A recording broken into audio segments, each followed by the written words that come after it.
obligation d'aider les autres. Ça, c'est un degré très haut. Sayyid Imam Malik, il a dit, les meilleures des œuvres, c'est introduire la joie dans le cœur des musulmans, et j'ai pris l'engagement de soulager tout musulman dans une situation de détresse. L'ennemi numéro 1, l'ennemi de la sincérité et l'ostentation. Allah nous a parlé des hypocrites, pas de vous, Inch'Allah. Il a dit, et ceux qui dépensent, ils donnent de l'argent, et ceux qui dépensent leurs biens avec ostentation.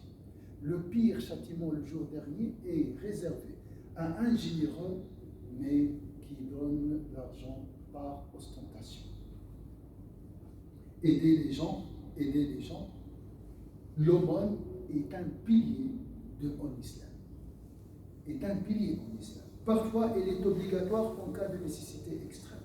Et parfois, elle est surrogatoire selon le degré de la nécessité. Allah a fait des reproches aux hypocrites qui dépensent à contre-cœur.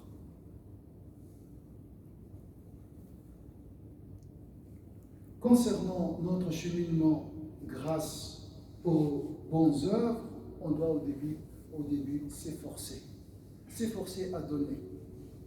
Ensuite s'habituer, après aimer, et pour finir se familiariser avec l'aumône. Sachez, mes chers sœurs, frères, et mes chères sœurs, mes chers frères, qu'il y a plusieurs formes d'aumône. Sacrifier du temps est une aumône. Réfléchir pour contribuer au bien-être de la société, proposer des idées, le travail associatif ou même politique est une aumône. La bonne parole, l'encouragement est une aumône.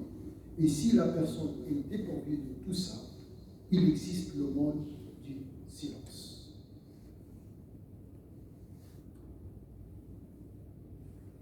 C'est vrai, on n'a pas le temps ni les moyens.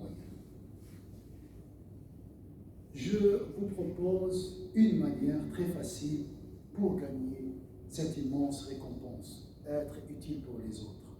Juste évoque une intention chaque matin. Dis au Allah, fais que mon travail, informaticien, mécanicien, professeur, médecin, infirmier, fais que mon travail soit utile pour les gens et que je rende un service aux autres. L'imam Cheikh Moutoul Charawi raconte une histoire avec un taxi. À la fin, il lui pose une question. Pourquoi tu travailles? Il lui a dit, pour nourrir mes enfants. Tu peux rajouter une intention à cet objectif, dit l'imam Charawi, rahimahullah. Oui, lui répondit-il. Chaque matin, tu dis, dans ton cœur, je transporte les gens pour les aider à satisfaire leurs besoins.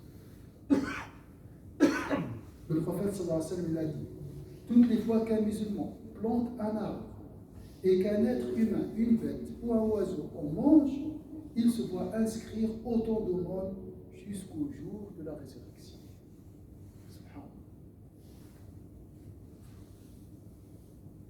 Nous avons un exemple à suivre.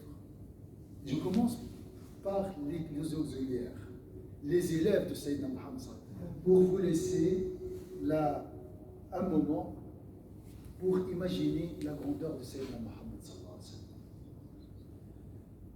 Il appartient également, Allah dit dans le Coran, à ceux qui, avant eux, il appartient également à ceux qui, avant eux, se sont installés dans le pays et dans la foi. Magnifique le Coran. Dans le pays et dans la foi. Qui aiment ceux qui émigrent envers eux et ne ressentent dans leur cœur aucune envie pour ce que ces émigrés ont reçu. Et qui les préfèrent à eux-mêmes. Même s'il y a pénurie chez eux. Ça, c'est le symbole. L'altruisme. Pas seulement le service, rendre un service. Préférer l'autre sur soi-même. Donc, je vous laisse imaginer la grandeur de Sayyidina Muhammad. le maître. Ça, c'est l'exemple des élèves. Sayyidina Muhammad sallallahu alayhi wa sallam était comparé au vent qui apporte la pluie salvatrice. Son grand-père, Sayyidina Ibrahim, était appelé le père des hôtes parce qu'il a construit une maison pour les hôtes. Il n'a jamais mangé tout seul. Il partageait toujours son repas avec les autres. Voilà des exemples de ceux qui ont cheminé grâce aux bonnes œuvres sincères qu'Allah nous donne, fait de nous des gens utiles pour les autres et qu'Allah nous rapproche de lui, Inch'Allah. Un frère qui s'appelle Rachid, il est dans le coma, malheureusement, donc qu'Allah lui donne la guérison. Toujours on demande à Allah Azza wa Jalla, le généreux, de lui donne la guérison et qu'Allah donne la guérison à tous les malades. اللهم صل على سيدنا محمد وسلم تسليما كثيرا. اللهم اهدنا فيمن هديت، اللهم نسألك يا أرحم الراحمين أن تنفع بنا يا أرحم الراحمين، أن تستعملنا يا أرحم الراحمين وتجعلنا رحمة للعالمين. اللهم يا رب نعوذ بك من شح أنفسنا، نعوذ بك من الكفر والفقر والبخل وغلبة الدين وقهر الرجال يا أرحم الراحمين.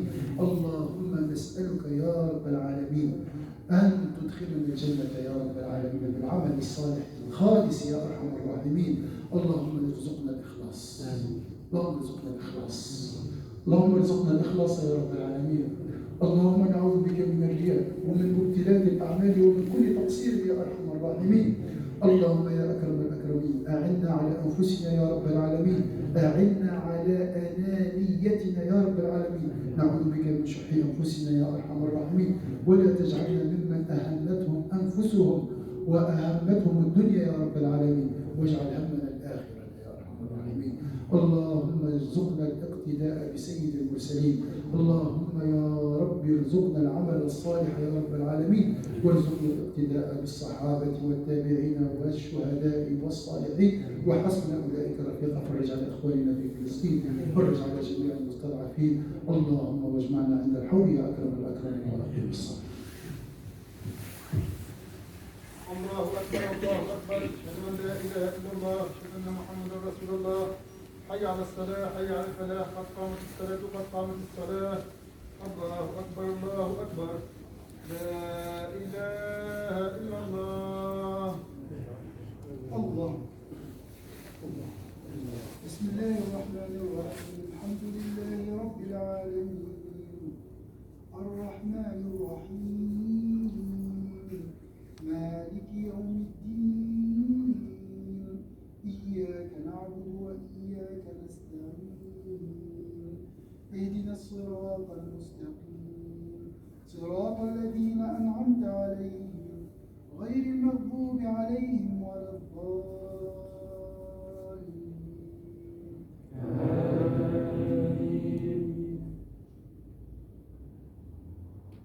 إنا أعطيناك الكوثر فصل لربك وانحر، إن شانئك هو الأبتر. الله أكبر.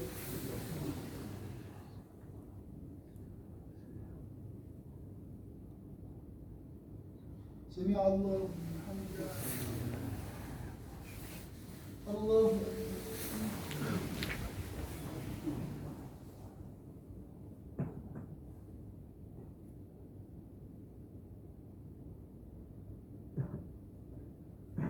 الله أكبر.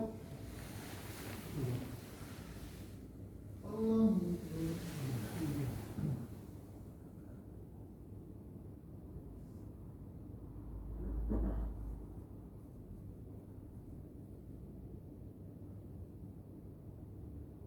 الله أكبر.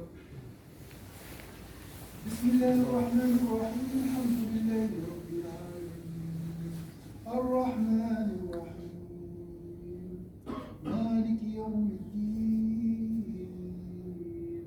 إياك نعبد وإياك نستعين، اهدنا الصراط المستقيم، صراط الذين أنعمت عليهم غير المغضوب عليهم ولا الضالين.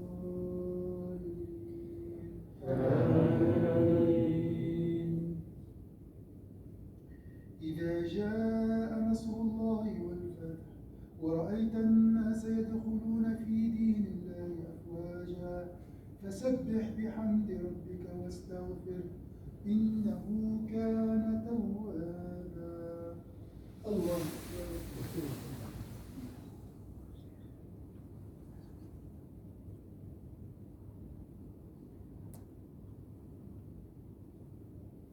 سمع الله لمن حمده.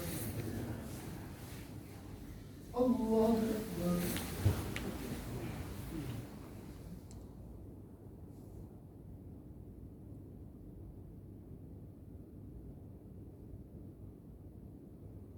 الله أكبر. الله أكبر.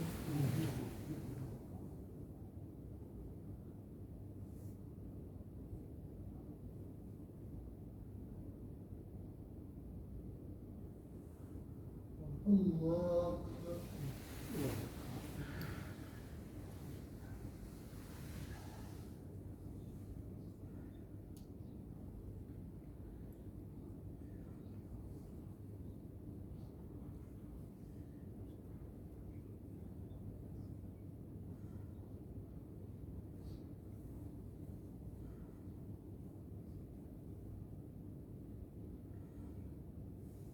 السلام عليكم ورحمة الله.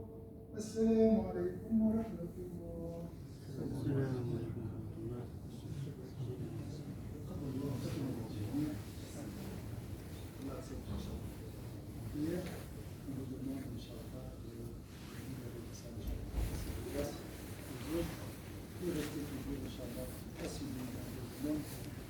إن شاء الله